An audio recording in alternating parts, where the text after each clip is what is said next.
plusieurs mots qui sont dans les traductions, mais qui ne sont pas dans le texte original. Et on va commencer par le mot Christ. Apocalypse 20, verset 6. Heureux et saints ceux qui ont part à la première résurrection. La seconde mort n'a point de pouvoir sur eux, mais ils seront sacrificateurs de Yahuwah et de Christ. Et ils régneront avec lui pendant 1000 ans. Et si on lit dans le texte original, béni est celui qui a part à la première résurrection, car sur eux il n'y a pas de pouvoir de la dernière mort. Mais ils seront sacrificateurs auprès de Yahuwah et de son Mashiach. Et ils régneront avec lui 1000 ans. C'est ceux qui ont créé la religion chrétienne qui ont traduit la Bible. Ils disent que le Mashiach, c'est le Christ. D'accord? Mais on voit très bien que ce nom Christ n'apparaît nulle part dans le texte original. Jean 4, la femme lui dit, « Je sais que le Messie doit venir, celui qu'on appelle Christ. Quand il sera venu, il nous annoncera toutes choses. » Ils appellent le Messie Christ. Et si on regarde la définition de Christ, c'est le nom donné à Jésus de Nazareth, figure du Christ sur la croix. Donc on voit ici que le Christ, c'est un nom qu'ils ont donné à Jésus. Donc le Messie, son nom est le Christ. Ça, c'est ce que les chrétiens y disent. Mais on voit très bien que ce nom n'apparaît nulle part. Le nom qui apparaît, c'est Mashiach, qui signifie le Messie. C'est une corruption parce qu'ils ont rajouté un nom qui n'avait même pas lieu d'exister. Déjà qu'ils ont changé son nom avec Jésus et ils ont ensuite rajouté le Christ. Donc ça fait maintenant Jésus-Christ. Ah, c'est mauvais. C'est mauvais. Très, très, très corrompu. Ce mot Christ, mettez-le à la poubelle. Dès le moment où on sert le Christ, on sert littéralement des dieux étrangers. Ce n'est pas la vérité de Yahuwah. Et nous devons être en accord avec la vérité de Yahuwah. Et si nous lisons la version originale, alors la femme lui dit, « Je sais que Mashiach est prêt à venir. Et quand il viendra, il nous révélera beaucoup de choses. » Je sais que Mashiach est prêt à venir. La traduction a littéralement rajouté celui qu'on appelle Christ. Ça, c'est le rajout de l'humain. C'est l'humain lui-même qui a donné ce nom. Alors Jésus, Christ. Si on lit le livre d'Apocalypse 22, le verset 21. Ensuite, le mot chrétien.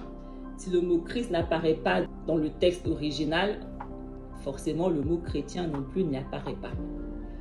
Acte 11, versets 25 à 26. Barnabas se rendit ensuite à Tars pour chercher Saül. Et l'ayant trouvé, il l'amena à Antioche.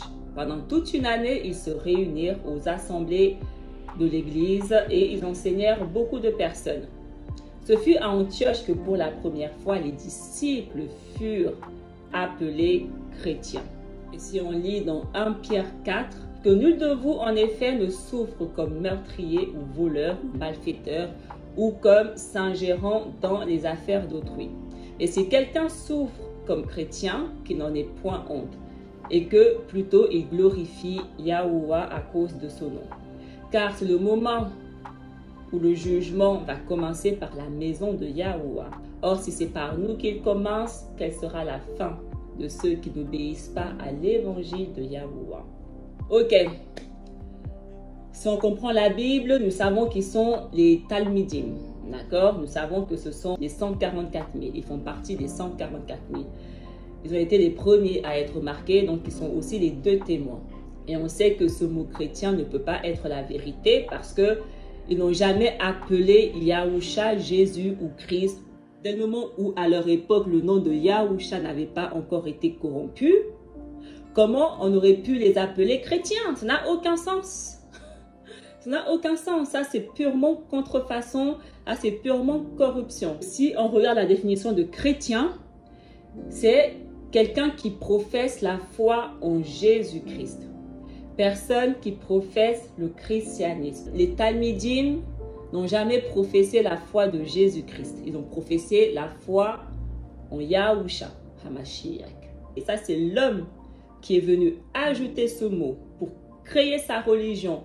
Et si on décide de garder ce mot, connaissant qui sont les Talmidim, on comprend que littéralement les chrétiens, ce sont les 144 000, les deux témoins. Parce que c'est eux qui témoignaient de Yahusha.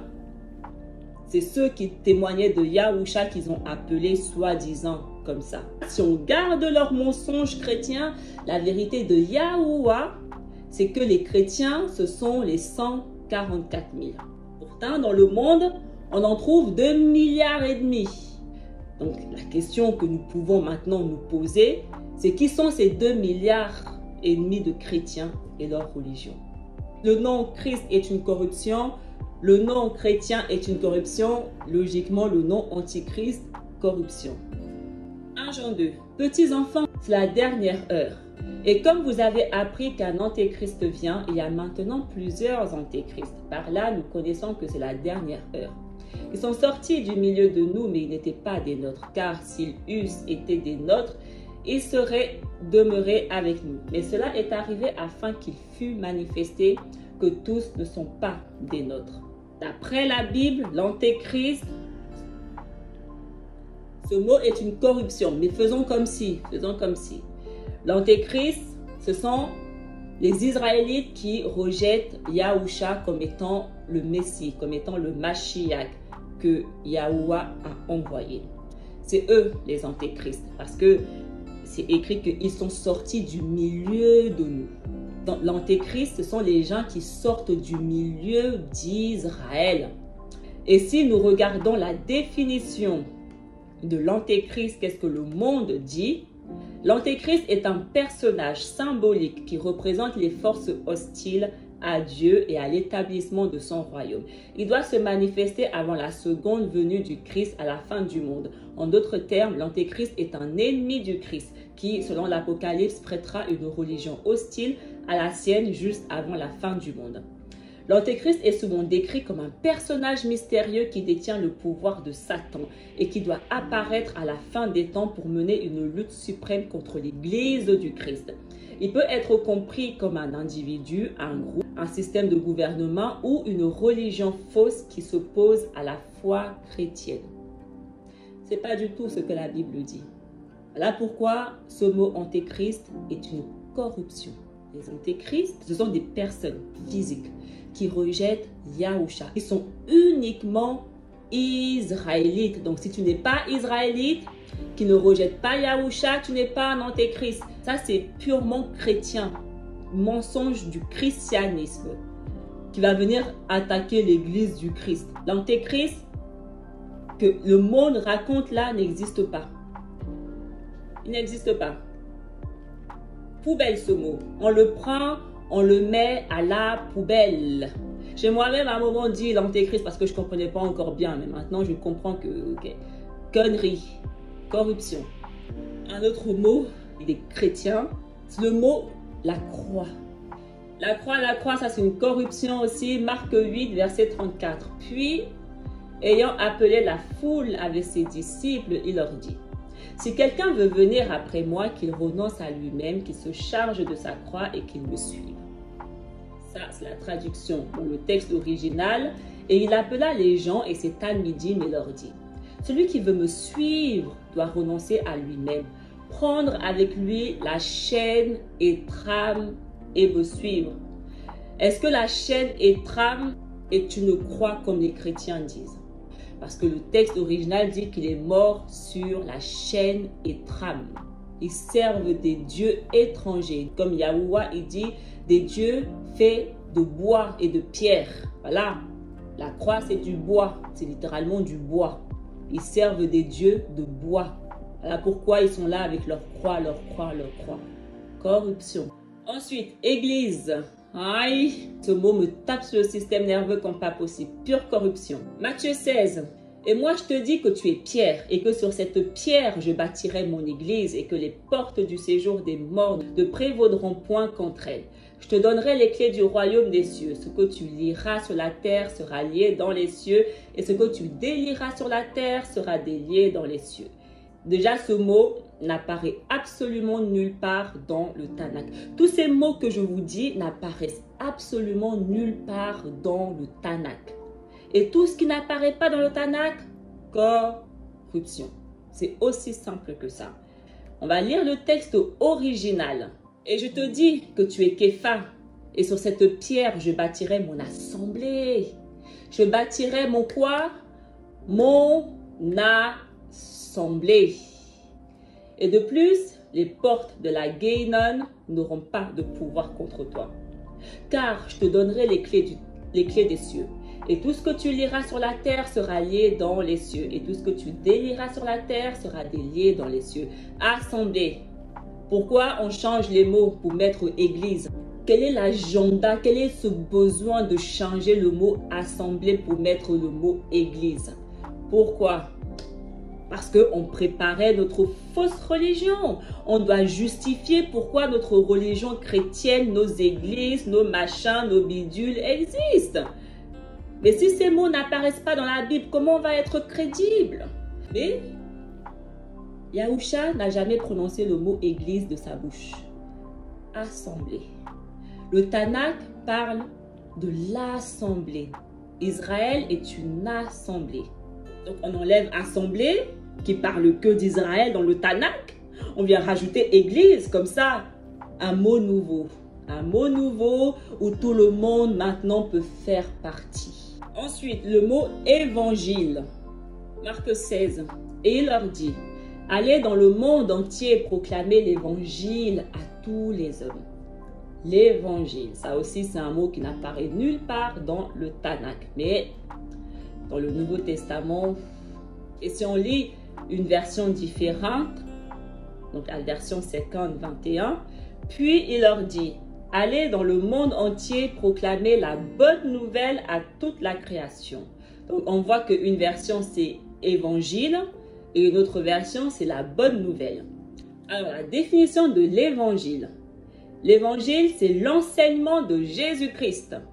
L'enseignement de Jésus-Christ. Chacun des livres de la Bible où la vie et la doctrine de Jésus-Christ ont été consignés. Évangile égale Jésus-Christ. En fait, les chrétiens prêchent l'évangile de Jésus-Christ. Ils prêchent que la vie de Jésus-Christ. Leur Jésus, d'accord? Mais qu'est-ce que la vérité? On va lire Marc 16, verset 15 dans le texte original.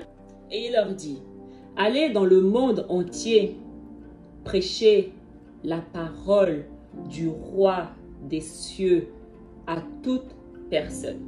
Yahusha, il a demandé à ses talmidim, ce que les chrétiens appellent l'évangile.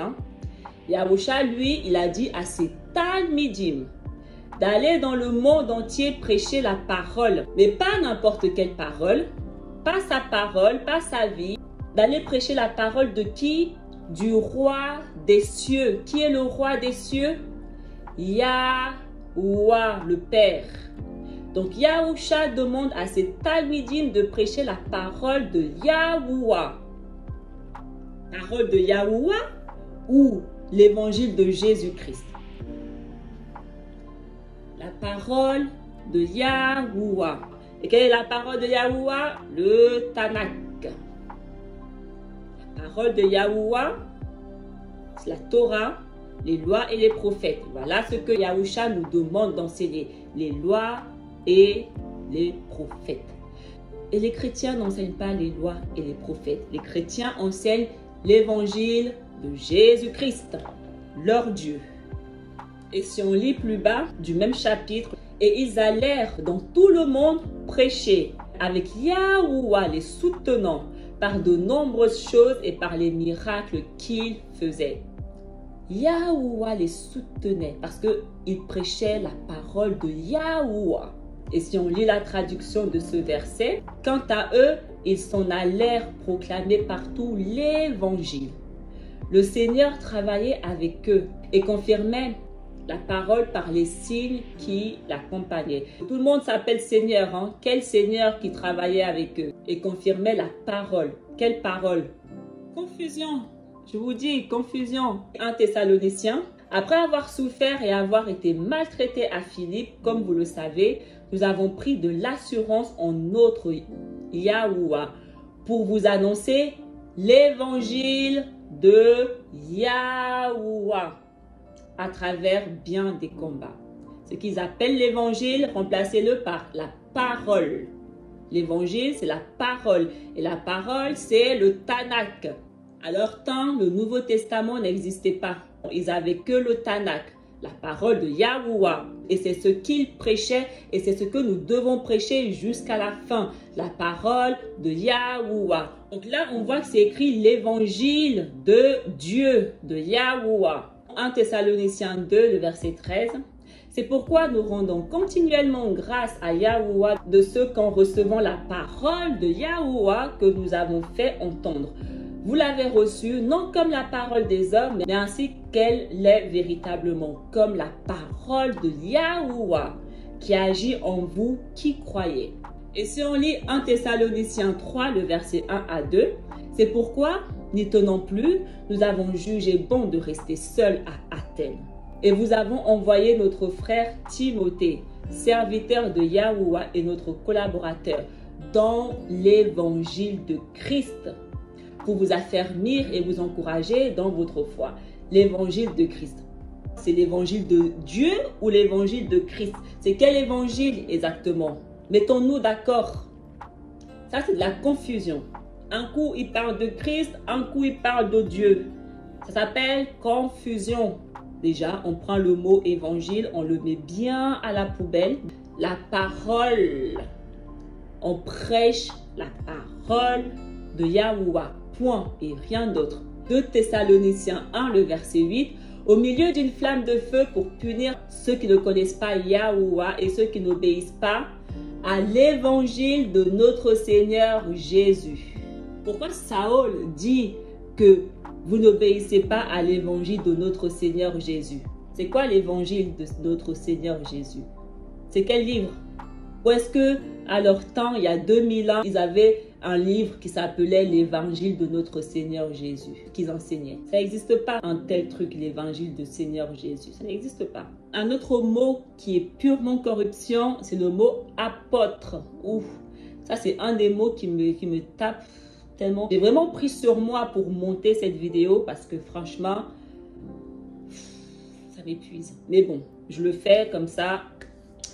Alors, le mot apôtre. Je vous laisse aller chercher, fouiller dans le Tanakh où est-ce que vous trouvez le mot apôtre.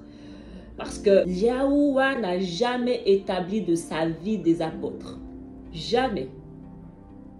Jamais, jamais. Mais les chrétiens, eux, ils ont établi des apôtres. L'homme a établi des apôtres.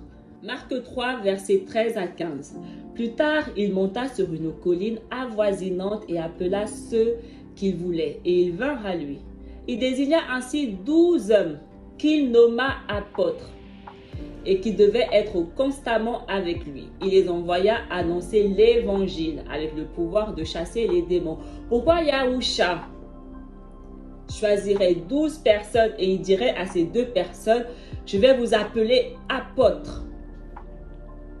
Je ne vous appelle plus mes serviteurs parce que non, vous les 12 très précisément là, vous serez appelés apôtres.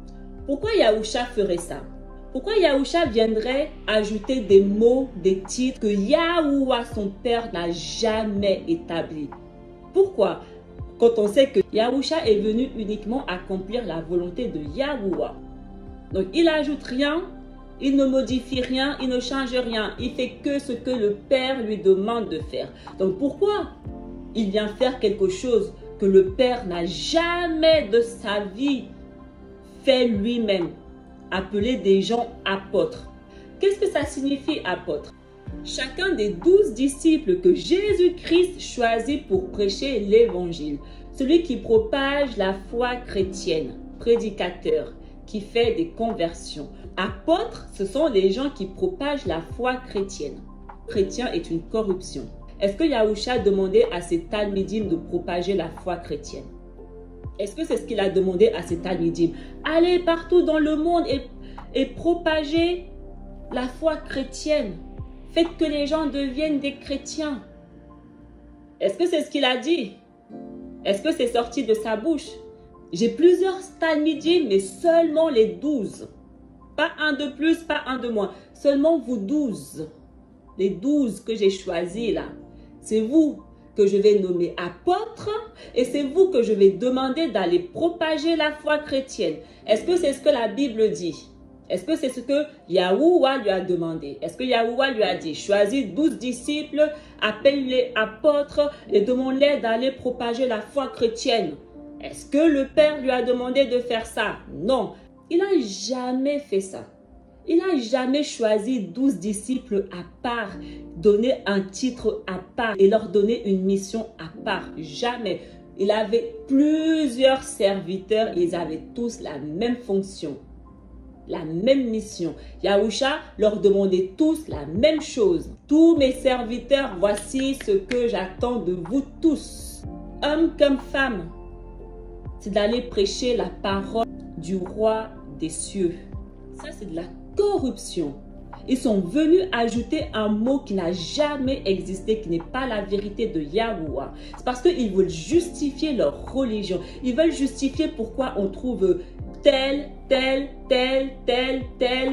dans leurs églises qu'ils ont créées, leur religion qu'ils ont créée. Et aussi, ils ont mis ce mot apôtre pour qu'on ne sache pas que tous les talmidim de Yahusha, ce sont des prophètes. Tous. Ce sont tous des prophètes. Ce sont les 2 témoins. Ils ne veulent pas qu'on sache ça. Ils ne veulent pas qu'on sache qui ils sont. Donc, ils sont venus ajouter de la corruption en faisant croire que ce sont des apôtres. Apôtres de rien du tout. Ce sont des prophètes, les 2 témoins. Ce mot poubelle. Et tous les gens qui se disent apôtres, apôtres de rien du tout, des vrais ouvriers de Satan. Voilà ce que vous êtes tous. Le Père n'a jamais établi des apôtres sur terre. Jamais. C'est écrit nulle part dans le Tanakh. Jamais.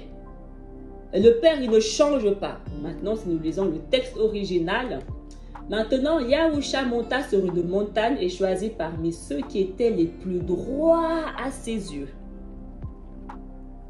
Yahusha a choisi ceux qui étaient les plus droits à ses yeux, jusqu'au point où ils furent 12, afin qu'ils aillent prêcher dans le monde. Et il leur donna le pouvoir de guérir les malades et ceux possédés par le Satan. Donc on comprend que les serviteurs de Yahusha, donc les 144 000 qui ont été mis à part, qui ont été choisis, les 2 témoins, ce sont ceux qui sont les plus droits à ses yeux.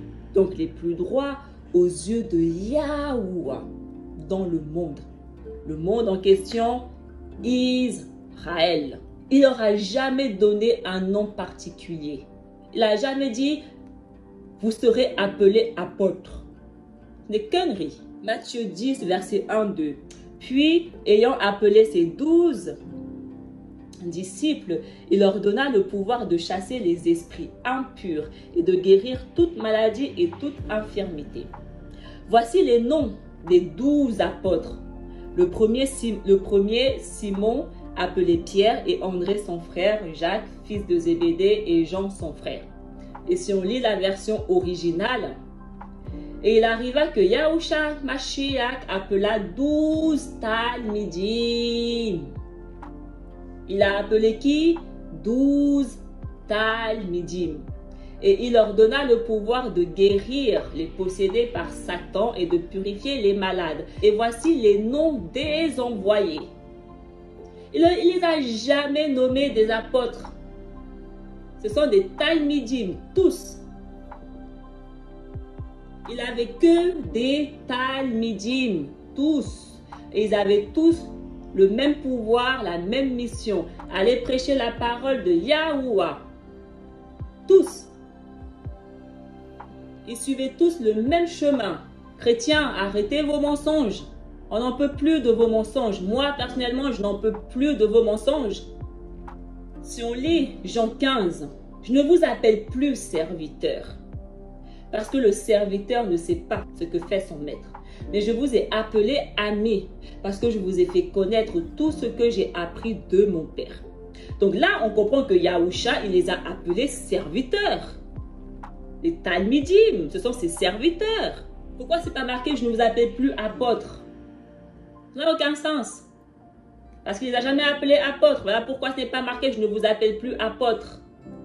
Et si on lit le texte original de ce verset, je ne dis pas que vous serez des serviteurs, car le serviteur ne sait pas ce que fait la donne. Mais je vous le dis, vous serez ceux qui m'aiment, car toutes les paroles que j'ai parlées, mon Père a parlé et je vous les ai fait connaître. Le texte original est différent du texte traduit. Déjà, il ne dit pas « je ne vous appelle plus mes serviteurs ». Je ne dis pas que vous serez des serviteurs. Au futur, je ne dis pas que vous serez des serviteurs, mais vous serez le futur, mais vous serez ceux qui m'aiment. Il a choisi les plus droits à ses yeux. Donc ceux qui l'aiment, ceux qui vont l'aimer.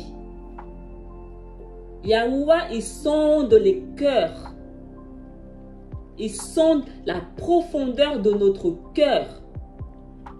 Et en sondant la profondeur de notre cœur, il a choisi des personnes pour le servir. Parce que ce sont ces personnes-là qui vont l'aimer. Et qu'est-ce que Yahusha il dit? Celui qui m'aime garde mes commandements. Donc là, il leur dit, vous serez ceux qui vont garder mes commandements.